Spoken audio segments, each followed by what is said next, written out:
He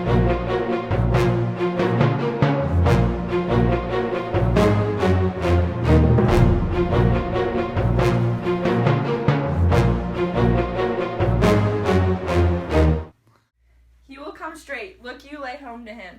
Tell him his pranks have been too broad to bear with, and that your grace hath screened and stood between much heat and him. I'll silence me even here. Pray you round be with him. Mother, mother, mother! I warned you. Fear me not. Withdraw. I hear him coming. Now, mother, what's the matter? Hamlet, thou hast thy father much offended. Mother, you have my father much offended. Come, come, answer me with the idle tongue. Go, you question with a wicked tongue. Why? Now, Hamlet. What's the matter now? Have you forgot me? No, by the rood, not so. You are the queen, your husband's brother's wife, and now, would it were not so, you are my mother. Nay, then I'll set those to who that can speak. Come, come, and sit you down, you shall not budge. You go not till I set you up a glass where you may see the inmost part of you. What wilt thou do? Wilt thou murder me? Help, help! Help, help! How now, a rat, dead for a ducat, dead! Oh, I am slain! Oh me, what hast thou done? Nay, I know not. Is it the kind? Oh, what a rash and bloody deed this is! A bloody deed, almost as bad, good mother, as kill a king and marry with his brother. As kill a king? Ay, lady, 'twas my sword. Thou wretched wretch, intruding fool, farewell. I took thee for thy brother. Take thy fortune, thou find'st to be too busy as some danger.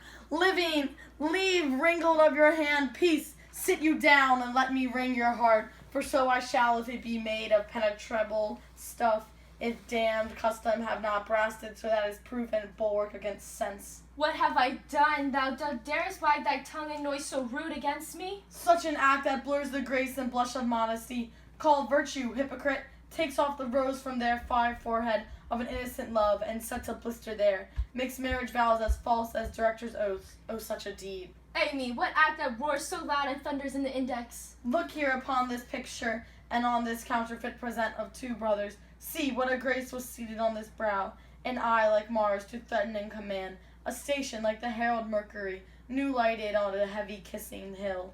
This was your husband. Look a you now what follows. Here is your husband, like a millward ear blasting his whole sun. Have you eyes? Could you on this fair mountain leave to feed and batten on this moor? You cannot call it love, for at your age the heyday in the blood is tame. It's humble and waits upon the judgment. Oh, Hamlet, speak no more. Thou turns my eyes into my very soul, and there I see such black and grain spot as will leave me no other tink. Nay, but to live in the rank sweat of an unseen bed, stewed in corruption, hanging and making love over the Oh, nasty. speak no more. Though words like daggers enter my ears, no more, sweet Hamlet. A murderer and a villain, a slave that is not 20th part the tithe of your present lord, a vice of kings, a cart purse of the empire and the rule, that from a shelf the precious diamond stole and put it in his pocket. No more. A king of shred and patches, save me and hover over me with your wings, you heavenly guards. What would your gracious figure? Alas, he's mad. Do you not come your tardy son to chide, that lapsed in time and passion? Let's go by the important acting of your dread command. Oh, say. Do not forget, speak to her, Hamlet. How is it with you, lady? Alas, how is it with you, that do bend your eye on vacancy, and with thy corporal air do hold discourse? For at their eyes your spirits widely peep, and as the sleeping soldiers in thy alarm, your bedded hair that life in increment stars up and stands on end. O gentle son, whereon do you look? On him. Look you, how pale he glares. His form and cause conjoined, preaching to stones would make them capable.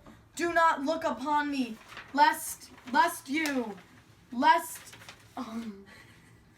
with this piteous action you convert my stern effects, then what I have to do will want true color, tears perching for blood. To whom do you speak? Do you see nothing there? Nothing at all. Nor did you see nothing? Did you hear nothing? No, nothing but ourselves. Why, look you there, look how it steals away, my father, in his habitat as he lived. This is very coinage of your brain. This bodiless creature ecstasy is very cunning in. Ecstasy, my pulses yours doth temperately keep time and makes this heathful music. It is not badness that I have uttered. Bring me to the test and the matter will be worked. Which madness would Campbell from? Mother, for love of grace, lay not that flattering unction to your soul, not that your trespass by my madness speaks, to make them rancor. Forgive me this my virtue, for in the fatness of these pursy times, virtue itself of vice must pardon beg, yet curb and who for leave to do. O Hamlet, thou hast cleft my heart in twain. Oh, throw away the worser part of it, and live the purer with the other half. Good night, but go not to my uncle's bed. What shall I do?